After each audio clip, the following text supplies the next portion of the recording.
Welcome to the EMDR Chat with Curt and Michelle. I'm Dr. Curtis Roundson. And I'm Dr. Michelle Gottlieb. Well, Michelle, what do we have in store for our listeners today? Recently, we've had a lot of people who I think have gotten trained recently or in the recent past, or maybe more than the recent past, and they've had some similar questions, and it's making that transition from a talk therapy clinician to an EMDR therapy clinician.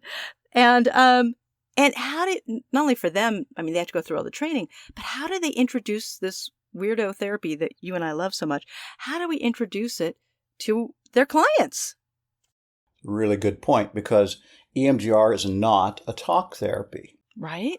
And most of our patients that come in have been in some form of talk therapy, DBT, CBT, processing sessions, CPD, all the stuff that's out there that you can do. It involves words, and EMDR therapy doesn't necessarily involve words.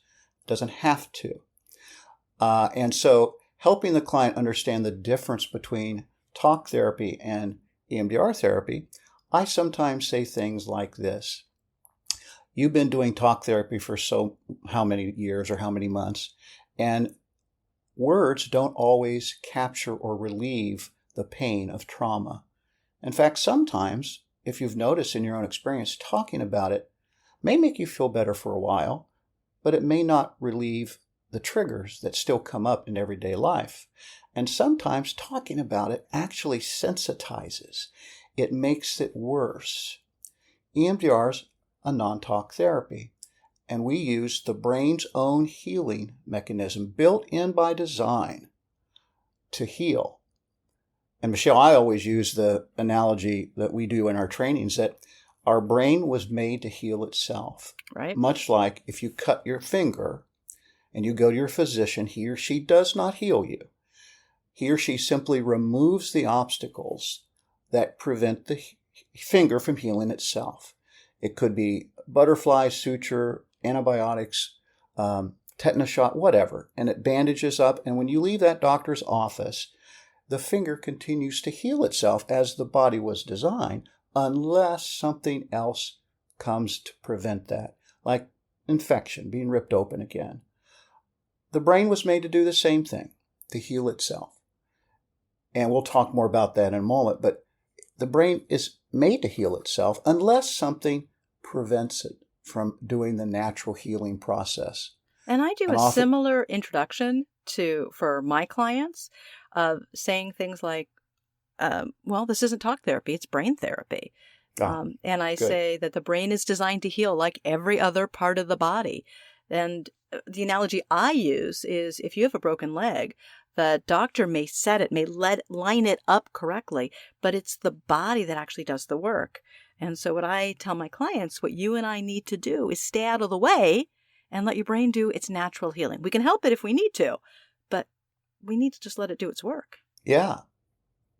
Yeah, let it actually do what it was built to do. Right. I also will educate my patients, much like we do in the training. I actually say this to my patients all the time. I try to distinguish for them and define what trauma really is. Because as you know, so many of our patients will come in and say, I've never been traumatized. Mm-hmm. And then we give them the ACE scale or something like that and realize that, oh yeah, you have. He said, but I don't believe I've been traumatized. Well, I tell them, it's not a matter of belief. And I say, normal memory works this way. And I use the example that we do in the training. You and I are in a car, Michelle, we're driving to work, and we witnessed up ahead of us in the intersection a collision. In that moment, we see the motion of it with our eyes, we hear it, the sound of the crash, the smell of the gas or oil, the sudden shock in our own bodies, that hyperarousal, the sympathetic nervous system, fight or flight responses, like that in that moment. And if things are working normally as the day goes by, we may still find ourselves triggering and reacting for a period of time, and our brain ruminating, going over it again and again and again. That's the brain's attempt to desensitize the emotion that was felt. We may even avoid that intersection. But after a while, we may even dream about it. But after a while, a few weeks go by, we go through that intersection, and if our brain has done what it's meant to do, there's been no interruptions. we go through that intersection. I may look at you and I'll say, Michelle, is this that intersection where that bad wreck happened? And you say, yeah, I think it was. That was a terrible wreck. It's a terrible wreck. Because a bad event never becomes a good event. But what happens over time, the brain desensitizes the emotion around the bad event. So I can talk about the bad event in a narrative, historical way. This is a bad event that happened here. Traumatic memory gets stored in a hyper-aroused state, like a bubble of isolated experience, with the sight, sound, smells, physical sensation, and the strong emotion at the time, and also the age, the coping ability we had at the time of the incident. That's what makes trauma trauma. Not how big the event is, but how that gets stored in the nervous system. And I'm glad you said all of that, because one of the other common questions that new clinicians say is, well, how much of all this brain science do I need to tell my clients? And what I let them know, first off, it's important that we as clinicians understand what we're doing. So there's brain science and there's new brain science coming out all the time. But it's not necessarily necessary to explain it all to our clients. They don't necessarily want to know.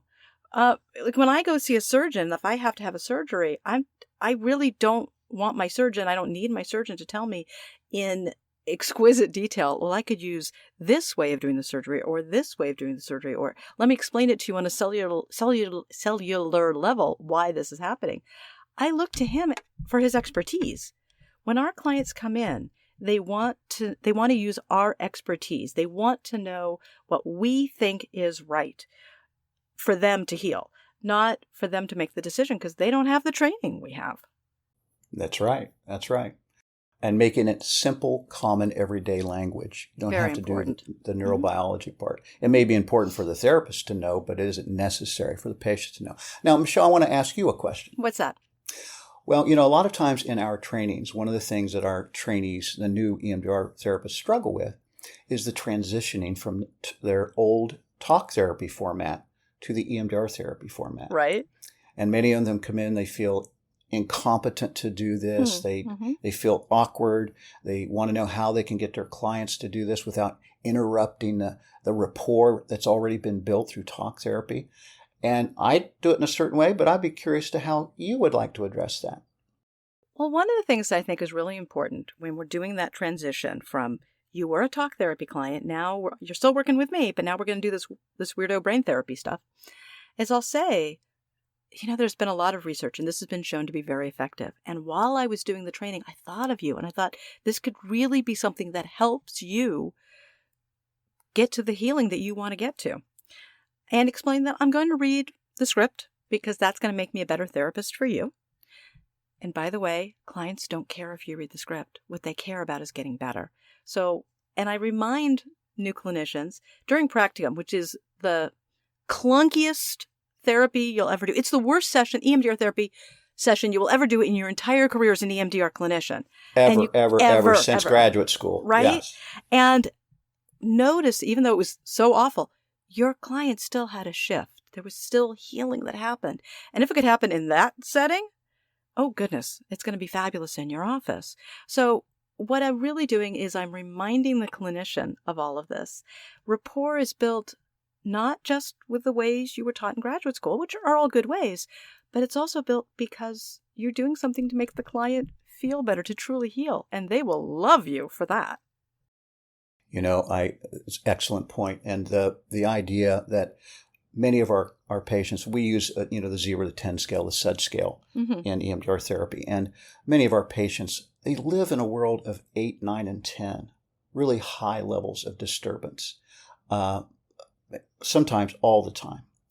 And one of the things that I like to let the trainees know is that if you can drop that, if they're in a world of 8 and you are able, in your most incompetent way, drop that to a 7 or 6, that patient's going to think you walk on water. And they won't even know if you screwed up the methodology because they haven't taken the training. Right. As we say all the time, EMDR is a robust methodology. You can screw it up a lot and people still get better. And so one part of that, again, the discomfort clinicians have of going from typical talk therapy to EMDR therapy is, as a client-centered therapist. I follow my client wherever they go. And now here I am directing them and telling them not to talk and telling them to, stop here and go there. And that transition is very uncomfortable for the clinician. Maybe not for the client, but for the clinician. And when we talk about that with our participants, one of the things that I remind them is, again, check in with them and see if the client is getting better, which they are. They don't care. But it's reorienting them to the type of therapy we're doing. It is different. And if the client is feeling better, they won't need to talk. Now, having said that, there are some clients in some situations where they do need to be witnessed. No one's ever seen them or heard them in their entire lives. That's different.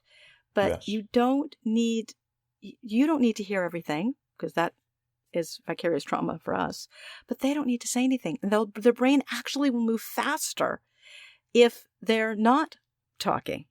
And the one thing that I remind clinicians of, which they tend to forget, EMDR therapy is very client-centered. It's extraordinarily client-centered. It's where their brain goes. And that's so much more elegant than I can ever take them. And one of the things I will do with my patients, but I also do it with our trainees because it's useful for them to experience this. And as they have a client that's talking a lot, and while they're doing the bilaterals, we're not going to tell them, "Hey, shut up." We don't do that. But we've trained them to talk, right? We're trained them to talk. They're doing exactly what we have trained them to do in our old models, or old paradigms. Exactly. And now we're switching up, and they don't know the new rules yet. And so what I'll often do with my patients, and encourage clinicians to do that for their own experience, is to have the client talk and then stop and say, "Okay, let's do an experiment. How about over the next 2 or 3 sets, you remain completely quiet during the eye movements, bilateral stimulations. And we'll do that a couple of times, and let's compare the qualitative difference in your experience and see what happens." Often that's all that's necessary. Right. I have a quick story about that. Yeah. I had a client she kept stopping the set very, very early, like 10, 15 passes, and she would stop the set. And she would tell me about what just happened. And I said, "Okay, hold on. Let's experiment. Let's try it my way. Why don't you wait till I stop the set and let's see what happens then?" And she, doing it the standard protocol way, she was doing leaps and bounds of growing and healing as opposed to step-by-step growing and healing. And I think your example is an excellent one because it points out that basically the patient was doing what she had been trained to do. Right. That is to tell the therapist the step-by-step progression of their thinking process. And what we find in EMDR is that trauma is just not a thinking or cognitive process. It's negative beliefs, it's emotion, it's sensations.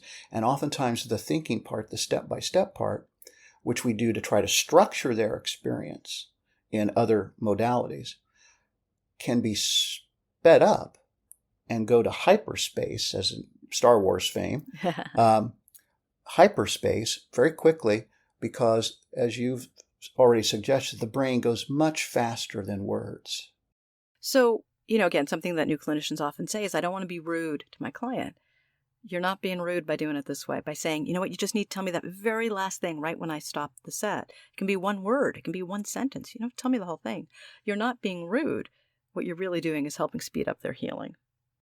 And it's also important to remind them, we use the metaphor of the train going down the track and the scenery going by, just being mindful and observing their own experience. They're not having to direct it. And that's the training shift also for the patient.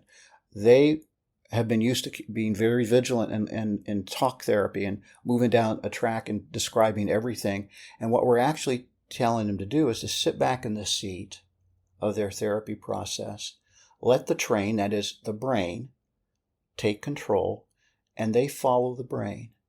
Go with where the brain goes. Observe where your own brain goes, without judgment, without censor, without direction. And those judgmental comments like, "This is silly, I don't know, this doesn't have to do with anything." But as they get into EMDR therapy, that which they thought was unimportant or insignificant may actually be very essential, that the brain has put it together in a way other than cognitively structured. That's a wonderful learning experience for patients and for clinicians when they start out and they see that. And for clinicians. I always tell my participants, I used to make predictions in my own head about where the clients would end up, and I was always wrong. And where they ended up was so much more elegant than where I would have taken them. So, yeah. Okay, I have another one for you, Curt, because it's following on kind of the being rude. So people have come in I know it's happened to me. I'm sure it's happened to you. I know it happens to our trainees all the time. I've done EMDR therapy before. It didn't work for me. Yes. How would you answer? I know how I would answer it. How would you answer it? Well, the first thing I do is I say, well, tell me what your EMDR therapist did when they did EMDR therapy with you. And sometimes I'm totally shocked, Michelle, by the stories. Right. Things like, I put on headphones, they turn these beepers on, and you know what? I just talk with the beepers on. Or put a headset on, I laid down on a couch, and I did this kind of free association thing. And I'm sitting there and I'm going, well, that's not EMDR therapy. Mm-hmm. And then I describe the difference for them, to instruct them, to prepare them for the work. And I may even move them into what I call my reprocessing chair, right, and show them in structure, just like the mechanics, an early view of the mechanics of EMDR therapy. And the number of times they've looked at me and said, well, that didn't happen. And I say, well, that's because you didn't really have EMDR therapy. Right. And that's what I tell our trainees is, my statement when someone says that to me is like you haven't done it with me. So let's see what happens when you do it with me. Because I do the standard EMDR protocol, which is evidence-based. There's tons of research for it. I know it works, as opposed to some of these non-EMDR, I don't even want to call them interventions, whatever. And so I want everyone listening who is a new person to be aware that if you stick to the standard protocol, that which Francine did and that we have so much research about, it works. And if you get stuck, make sure you consult with someone, but because it does work. Which actually leads to the next thing, is so many people, and it's natural because this is such an odd, different way of doing therapy, that you feel so unsure of yourself as a clinician that your fear, Curt, see if I'm saying this right, your fear of doing EMDR therapy might be infecting your client's wish to do EMDR therapy, right?